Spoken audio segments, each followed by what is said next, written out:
খেলা হবে এবং 7ই জানুয়ারি নির্বাচনের পর আপনি বলেছিলেন যে ফাইনাল খেলা শেষ, বিএনপির আর কোনো ভবিষ্যৎ নেই, এবং তারপর আসলে বলেছিলেন যে তারেক রহমান ভুয়া, বিএনপির কর্মসূচি ভুয়া, বিএনপি ভুয়া, এরকম। কি মনে আছে প্রধানমন্ত্রী গণভবনে বেগম জিয়াকে আমন্ত্রণ করেছিল? জি। তিনি কি এসেছিলেন? না। উল্টো গালিগালাজ করেছে, অকথ্য ভাষা। আব্দুল হামিদ 80 ঊর্ধ্ব একজন ব্যক্তি, তিনি সাহস করে দেশে ফিরতে পারলে আপনারা সেই সাহসটা পাচ্ছেন না কেন? ইউনূস সরকারের পক্ষ থেকে আপনি কি কোনো গ্যারান্টি দিতে পারবেন? আব্দুল হামিদ কি সেই গ্যারান্টি পেয়েছিলেন? রাজনীতি করে দেশের জনগণের জন্য, জনগণের কাছে কোনো ভুল স্বীকার করতে আমাদের কোনো এ ব্যাপারে কোন প্রকার অস্বীকৃতি থাকবে। মানে ব্রিটিশ এমপি হিসেবে ভদ্রতা ভব্যতার পরিচয় দিচ্ছেন তিনি, কিন্তু বাংলাদেশের সাবেক এমপি মন্ত্রী হিসেবে বা প্রধানমন্ত্রী হিসেবে সেখানে ভদ্রতা ভব্যতার প্রয়োজন নাই। তখন জঙ্গি, সুদখোর বা মানে তখন যা খুশি খুনি এগুলো বলে ফেলা যায়, তখন আসলে ভদ্রতা ভব্যতার সমস্যা হয় না। আপনি তো এখন বায়াসড। 5ই আগস্টের পেছনে আপনার ভূমিকাকেও একটা দায়ী করা হয়, অনেকে আপনাকে নিয়ে অনেক সমালোচনা করেন আপনার দলের ভেতরেই, যে সেই সময় ছাত্রলীগ আন্দোলন দমনে যথেষ্ট। কোথায় আমি ছাত্রলীগকে যথেষ্ট বলেছি? আমি চ্যালেঞ্জ করছি, আমি এই কথা বলি। বলেছিলেন আওয়ামী লীগ ক্ষমতায় না থাকলে টাকা পয়সা নিয়ে পালাতে হবে, তা কি ভাবেন না? আপনি কি তখনই উপলব্ধি করেছিলেন যে এরকম একটা পরিণতি হতে পারে? কিন্তু আপনার বিরুদ্ধে, আপনার এবং আপনাদের মতো সিনিয়র কেন্দ্রীয় নেতাদের বিরুদ্ধে লুটপাটের যে অভিযোগ, যে একটা অভিযোগ একদম আপনাদের নেতারাই আমার এই অনুষ্ঠানে এসেই বলেছেন, মনোনয়ন বাণিজ্য। আপনিও ছিলেন। আপনি প্রমাণ করেন। অখ্যাত মানুষ, অখ্যাত মানুষের এত ডিমান্ড কেন আপনার কাছে? আপনি আওয়ামী লীগের সাধারণ সম্পাদক।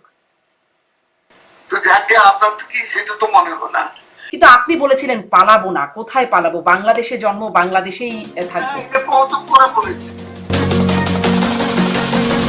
প্রশ্ন হবে লাগামহীন, জানতে চাই, জানাতে চাই এই সময়ের পালস অফ পলিটিক্স। খেলা হবে, পালাবো না, এমন সব ভাইরাল বক্তব্যে বিশেষভাবে আলোচিত সমালোচিত আওয়ামী লীগের সাধারণ সম্পাদক ওবায়দুল কাদের সরকার পতনের 9.5 মাস পর আবার সরব হয়েছেন। প্রকাশ্যে এসেই তিনি জানিয়েছেন বাথরুমে লুকিয়ে থাকা, দেশে 3 মাস আত্মগোপনে থেকে ভারতে পালিয়ে যাবার অভিজ্ঞতার কথা। বৈষম্য বিরোধী আন্দোলন চলাকালে তার বক্তব্য, ভূমিকা বিশেষভাবে সমালোচিত হলেও তিনি জানিয়েছেন তার উপরই শেখ হাসিনার আস্থার কথা। টানা ক্ষমতায় থাকা প্রতাপশালী আওয়ামী লীগের এমন ভয়াবহ পরিণতি কেন?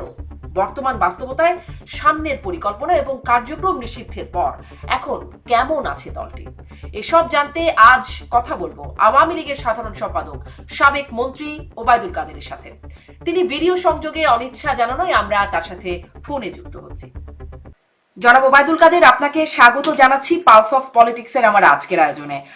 আপনি গুরুত্বপূর্ণ ব্যক্তিত্ব, আপনার কাছে অনেকগুলো বিষয় জানতে পারবো আশা করি, আপনাদের পরিকল্পনা, পরিণতি এই সম্পর্কে। শুরু করি বর্তমান একটা খবর দিয়ে, সেটার একটা ডেভেলপমেন্ট আপনার কাছ থেকে শুনে, যে আমরা যেটা জানছি লন্ডনে বর্তমান বাংলাদেশের প্রধান উপদেষ্টা ডক্টর ইউনূসের সাথে বিএনপির ভারপ্রাপ্ত চেয়ারপারসন তারেক রহমানের সাক্ষাৎ হতে যাচ্ছে।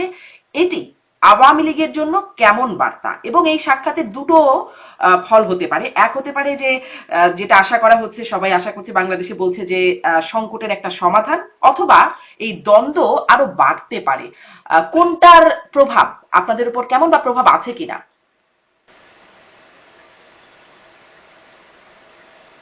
আলোচনা হতে পারে, but this is not our cup of tea. আমাদের এ নিয়ে কোনো মাথা ব্যথা নেই। আর তারা নিজেরা প্রথম থেকে বিএনপি তাদের সাথে একটা এই অন্তর্বর্তী সরকার প্রফেসর ইউনূসের সাথে একটা সম্পর্ক রেখেই চলছেন। তাদের মধ্যে কিছু কিছু ভিন্ন মত এবং মতভেদের খবরও সবাই পাচ্ছেন।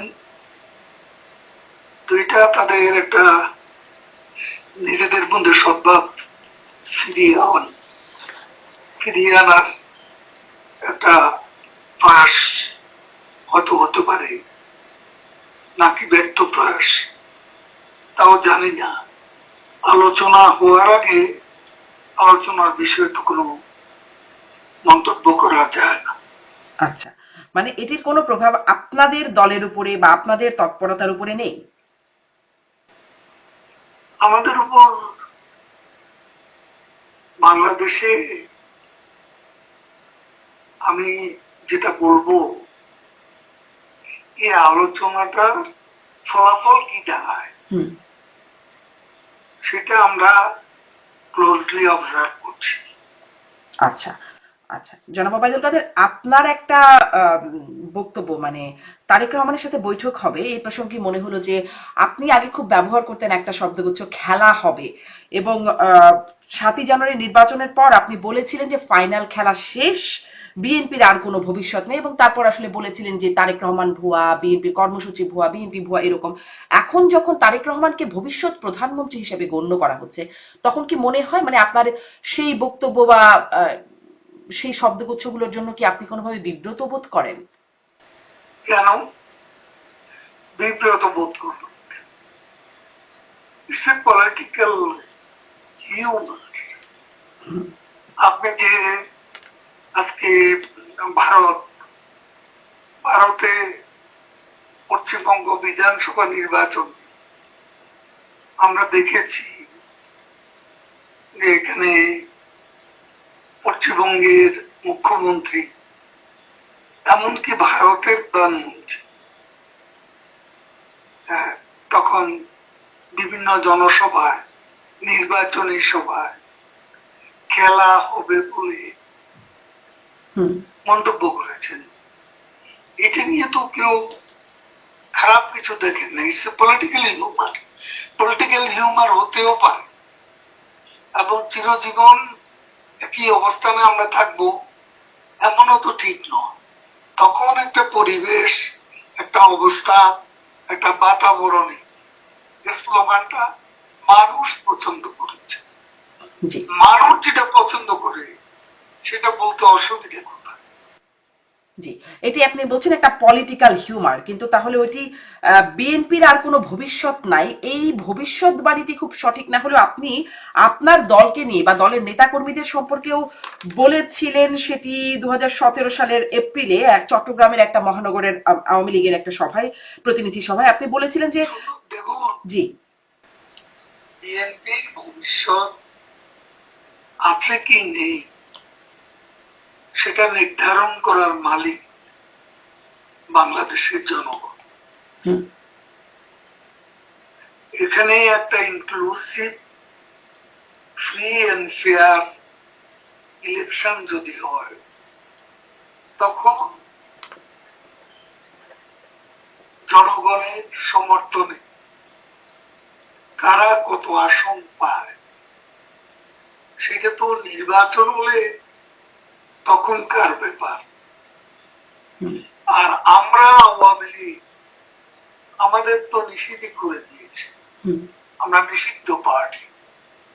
তো এখন এই নিষিদ্ধ পার্টি হিসেবে ইলেকশন কমিশনও আমাদের ইলেকশন করতে দেবেন। তো সেই অবস্থায় আমরা যদি নির্বাচন না করি, তাহলে বাংলাদেশে বেশিরভাগ জনগোষ্ঠীকে নির্বাচন থেকে বিরত রেখে যে এই নির্বাচন হবে সেটা একেবারেই প্রহসনমূলক একটা নির্বাচন, প্রতারণামূলক একটা নির্বাচন। এই নির্বাচন দেশে বিদেশে কোথাও গ্রহণযোগ্য হবে না, বিশ্বাসযোগ্য। জি, জনাব ওবায়দুল কাদের, এই মানে এই উপলব্ধিটা যখন বিএনপিকে নির্বাচনের আসে নাই আর কি, বিএনপিকে ছাড়া যখন নির্বাচনগুলো হয়ে গেছে, তখন কি আপনাদের এই উপলব্ধি ছিল যে দেশে বিদেশে এটি প্রহসন বা প্রতারণের নির্বাচন হিসেবে গণ্য হবে? আমরা তো কখনো বিএনপিকে বাদ দিতে চাই। বিএনপি নির্বাচনে না দেয়, সেটা তো আমাদের অপরাধ কোথায়? তারা নির্বাচনে অংশগ্রহণ করেন, এটা তাদের দলের সিদ্ধান্ত।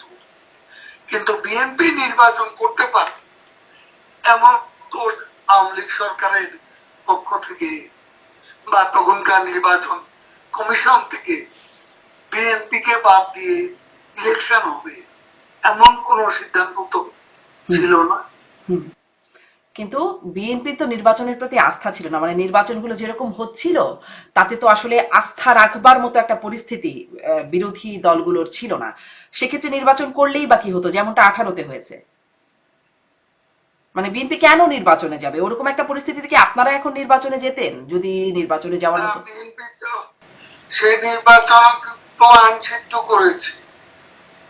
প্রেসিডেন্ট নির্বাচনে আনা ভোট 114% ভোট পড়েছিল। সেই নির্বাচন তো আইনসিদ্ধ। 2001 সালে দেখেছি আমরা সকাল 11টার আগে ভোট শেষ।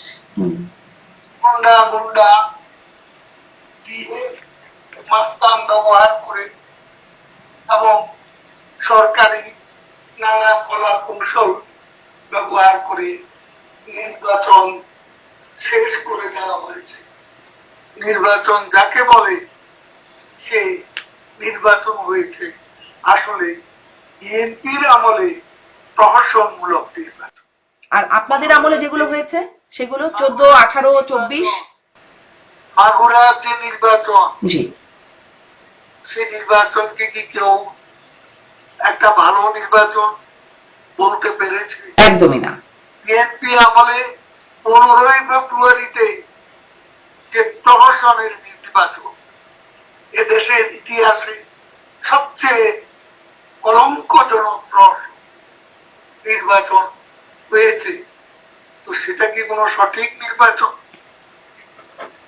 বিএনপি এখানে এসব কথা বলে তো লাভ নেই। আজ আয়না নিজেদের চেহারাটা তারা দেখলে ভালো করে। জি, আপনারা মানে এখন যেহেতু আপনাদের পতন হয়েছে, সরকার পতন হয়েছে, আপনারা কি আপনাদের চেহারা আয়নায় দেখছেন? মানে সেই মাগুরা নির্বাচন বা 15 ফেব্রুয়ারি নির্বাচন, তার অবশ্য আত্মবিশ্লেষণ আছে। হ্যাঁ, সেই আত্মবিশ্লেষণের নির্বাচনে কোনো সমস্যা আপনারা খুঁজে পান না? মানে আপনাদের কোনো দোষ ত্রুটি অপরাধ খুঁজে পান না? আমাদের সোল সার্চিং আছে। আমরা নিজেদের ভূমিকা কর্মকাণ্ডের মূল্যায়ন অবশ্যই আমরা করছি। জি, সেই মূল্যায়নের মধ্যে কি নির্বাচনে আপনাদের কি অবস্থা বা আপনারা কিভাবে নির্বাচনগুলো করেছেন, 3টি বিতর্কিত নির্বাচন, সেটি নিয়ে আপনারা মূল্যায়ন করছেন না? সব করছি, কিন্তু আমি যেগুলো বলছি সেগুলো কি আপনার ভালো লাগছে না, সেগুলো বাস্তবতা। আপনি আরেকটা বাস্তবতার কথা বলছেন, অতীতের কথা বলছেন। তো এখন আপনি অন্যকে দোষ দেবেন, আপনি নিজে ভালো থাকলেই তো আরেকজনকে দোষ দিতে পারেন। আপনার নিজেরই তো গোলমেলে অবস্থা, আপনারা নিজেরাই তো নির্বাচন করেছেন গণবিরোধী নির্বাচন, প্রহসনমূলক নির্বাচন। তারপর আমি এই মুহূর্তে আমি কাউকে অপবাদ দিতে চাই না। আমাদের গণতন্ত্রের পথে অগ্রযাত্রায় আমরা মিনিমাম পয়েন্টে ম্যাক্সিমাম ঐক্যবদ্ধ থাকবো এমন একটা মানসিকতা আমাদের সকলেরই থাকা উচিত। জি, আজকে মুক্তিযুদ্ধের সপক্ষে যারা আছে, স্বাধীনতার আদর্শে যারা বিশ্বাস করে, তাদের সাথে আমাদের অনেক বিষয়ে আদর্শগত বিরোধ থাকতে পারে, কিন্তু কিছু কিছু বিষয়ে কমন পয়েন্ট আছে যেগুলো ম্যাক্সিমাম ইউনিটি করার পথে সহায়ক হতে পারে, সেগুলো আমরা সাপোর্ট করি। জি, এই ম্যাক্সিমাম ইউনিটিটা কার সাথে? নির্বাচন প্রসঙ্গটা আরেকটু রয়ে গেল, কিন্তু ম্যাক্সিমাম ইউনিটিটা আপনারা কার সাথে বলছেন? ইউনিটিটা যারা আসতে চায়, যা আমি তো বললাম মুক্তিযুদ্ধের স্বাধীনতার আদর্শ। মুক্তিযুদ্ধের মূল্যবোধ, স্বাধীনতার আদর্শে তো এর আগেও আপনাদের জোট ছিল, মানে তার বাইরে কিছু মিন করছেন?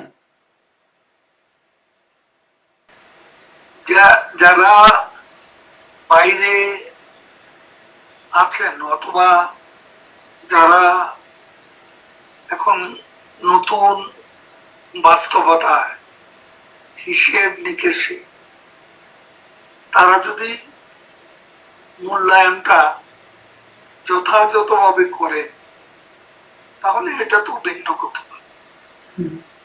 আমি আসলে স্পষ্ট হতে পারছি না, তারা মানে কারা? আপনি কি বিএনপি কে মিন করছেন? আমি এমন ধরনের কথা বলবো না। মানে আপনি এটা বিএনপিকে নিয়ে আপনি এত ব্যস্ত কেন?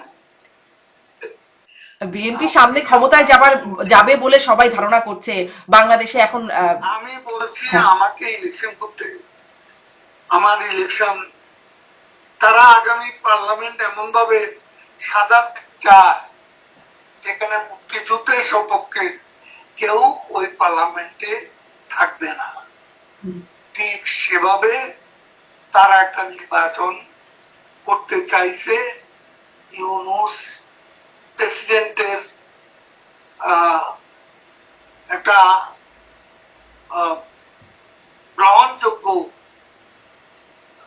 তার কাছে সুবিধাজনক, গ্রহণযোগ্য কিছু ক্ষমতা নিয়ে আজকে সংস্কারের উদ্দেশ্যটা আমরা বুঝি। তিনি আবার প্রেসিডেন্ট হতে চান, সেটা ওনার লক্ষ্য। আবার লোকে বলছে যে প্রেসিডেন্ট, প্রধানমন্ত্রী এই দুটি বিষয়ে সমঝোতার কোন বিষয় হয়তো আছে, সেজন্যই লন্ডনের এই বৈঠকটি হতে যাচ্ছে। জি জি, মানে সেই সমঝোতার জন্য লন্ডনে বৈঠকটি হতে যাচ্ছে। জি, এতটুকু তো নিশ্চয়ই ক্লিয়ার।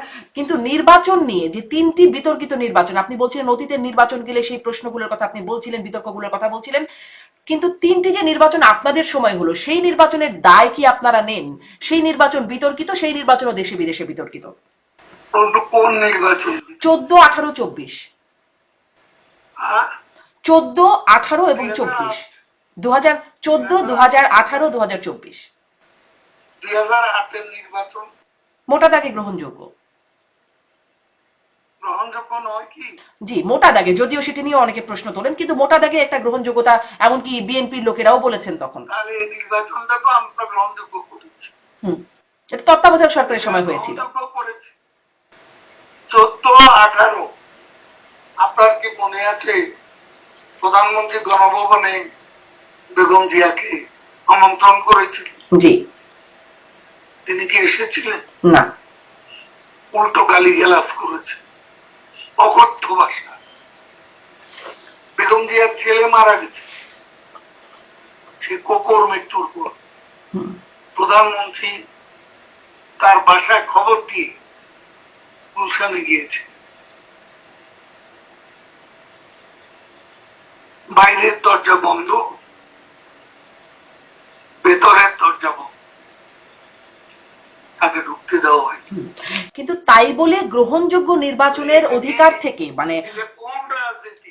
আপনি সেটা বলতেই পারেন জনাব ওবায়দুল কাদের। ঘরের দরজা জি বন্ধ না হতো, সংলাপের দুয়ারও এদেশে এইভাবে বন্ধ হওয়ার কথা ছিল। ঘরের দরজা বন্ধ করে বিএনপি সংলাপের দরজা বন্ধ করেছে। জি, এবং তারপর তারা আপনারা আর সংলাপের দরজাটা খুললেন না, কিন্তু দোষটা জারি হোক। আপনি বলছেন বিএনপি, জি, আপনি বলছেন আপনি আমাকে আপনার ঘরে ঢুকতে দিলেন না, আপনি আমাকে ঘরে ঢুকতে দিলেন না, সমবেদনা জানাতে দিলেন না, সেটা কি আমি বলবো না সেটা কি অসত্য? 2018 সালের নির্বাচন নিয়ে কথা বলতে পারেন, কিন্তু প্রমাণ তো, যারা অভিযোগ করেন তারা কোনো প্রমাণ তো দিতে পারে। জি, একটা পার্টিকুলার সংসদ এলাকা নির্বাচন যদি খারাপ নির্বাচন হোক, হুম রাতের আধারে ভোটের কথা বল, আধারে ভোট কোথায় হয়েছে সেটা যদি প্রমাণ না থাকে, নির্বাচন কমিশনে যদি অভিযোগ না থাকে, হুম আদালতে যদি অভিযোগ না থাকে, তাহলে আমি কি করে এটাকে মেনে নেব? জনাব ওবায়দুল কাদের সবগুলোই ছিল। আপনি যদি দেখেন গণমাধ্যমে এসেছে, বিবিসির গণমাধ্যমে এসেছে যে সকালবেলা গিয়ে ভোটের বাক্স ভরা দেখেছে। এই প্রতিবেদনটি বিবিসি তে এসেছে।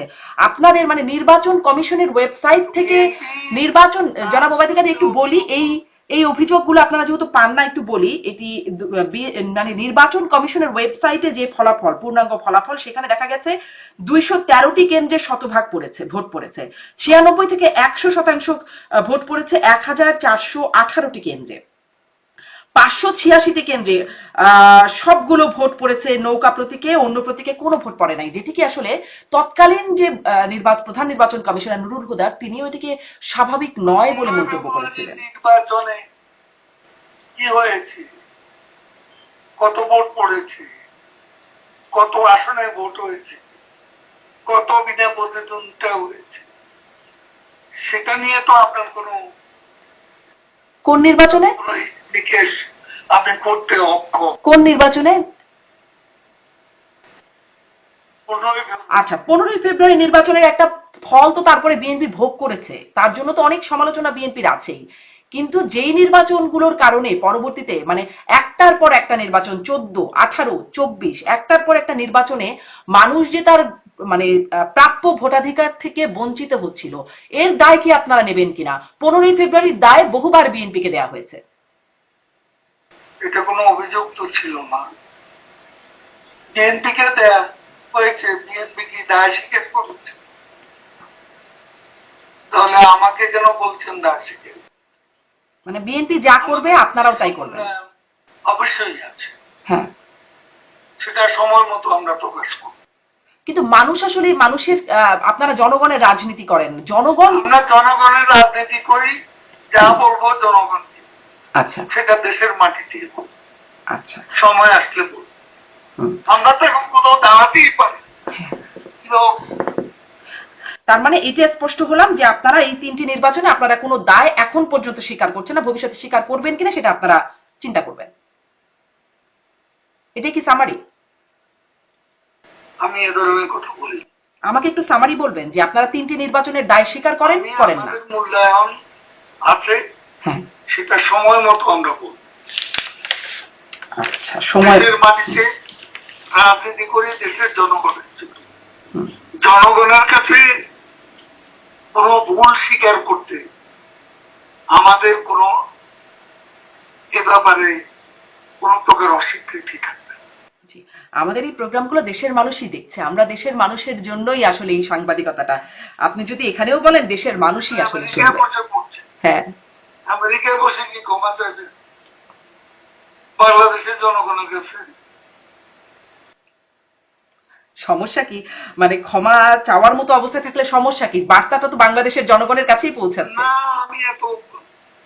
আমি আমার দেশের কি, আমার দেশের জনগণের কাছে আমি বলবো। আচ্ছা, স্পষ্ট। আপনি জি জি স্পষ্ট। আপনি আমি পরের প্রশ্নে যাই, যে প্রশ্ন থেকে আপনি সরাতে তো পারবেন না। আচ্ছা ঠিক আছে, আমি এখন নিজেই সরে যাই। আপনি দেশের জনগণের কাছে গিয়ে যখন ক্ষমা চাইবেন তখন আমরা নিশ্চয়ই দেখবো যে কেন ক্ষমা চাচ্ছেন, কতটা ক্ষমা চাচ্ছেন বা আদৌ চাচ্ছেন কিনা। আপনারা দেশে যাবেন সাথে সাথে হ্যাঁ, একটা রাজনৈতিক দল হিসাবে অন্য যারা নির্বাচনের নামে প্রহসন করেছে তাদেরকে কি আপনি বলবেন না ক্ষমা চাইতে? বলবেন কিনা? জি, মানে তাদেরকে তো আমাকে বলছেন, তাদেরকে কেন বলছেন? তাদেরকে কেন বলছেন? তাদেরকে তো না না না সাহস কেন থাকবে না? তাদেরকে তো এতদিন ধরে বলেই এসেছেন, আপনারা তো বলেই এসেছেন, আমরাও জিজ্ঞাসা করেছি যে আপনারা নিজেরা যেটা করতে পারেন নাই, আপনারা নিজেরা তত্ত্বাবধায়ক সরকার দিতে চান নাই, এখন নিজেরা কেন চান? এই প্রশ্নগুলো তো আমরা বারবার তখনও করেছি। এখন আপনাদেরকে তো এই জবাবগুলো দিতে হবে যে 3টি নির্বাচন আসলে আপনারা কি করলেন। যাই হোক, এটা আপনি বলেছেন, আপনি দেশে ফিরে ক্ষমা চাইবেন।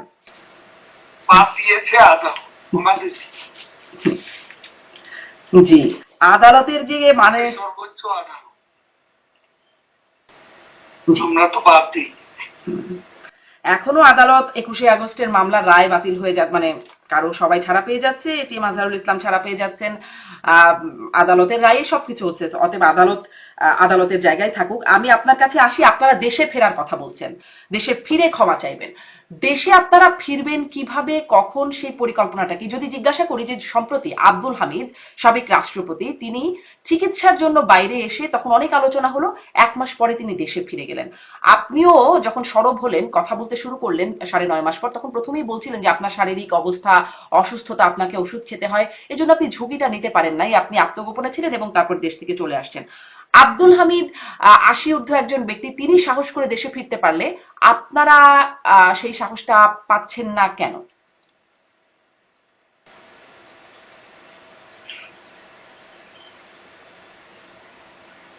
জানাবো বাবু। আপনি ইউনূস সরকারের পক্ষ থেকে আপনি কি কোনো গ্যারান্টি দিতে পারবেন যে আমরা আব্দুল হামিদের মতো ফিরে যেতে পারবো নিরাপদে? পারবেন? আমি তো পারবো না। আব্দুল হামিদ কি সেই গ্যারান্টিটা পেয়েছিলেন? যা পারবেন না তা বলেন। মানে আব্দুল হামিদ কি সেই গ্যারান্টি পেয়েছিলেন?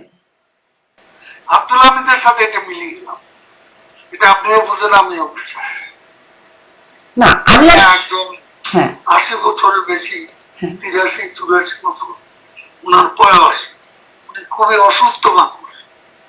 এখন ওনার সাথে আজকে তোফায়েল আহমদ আমাদের এক সময় ডাক সাইডে নেতা,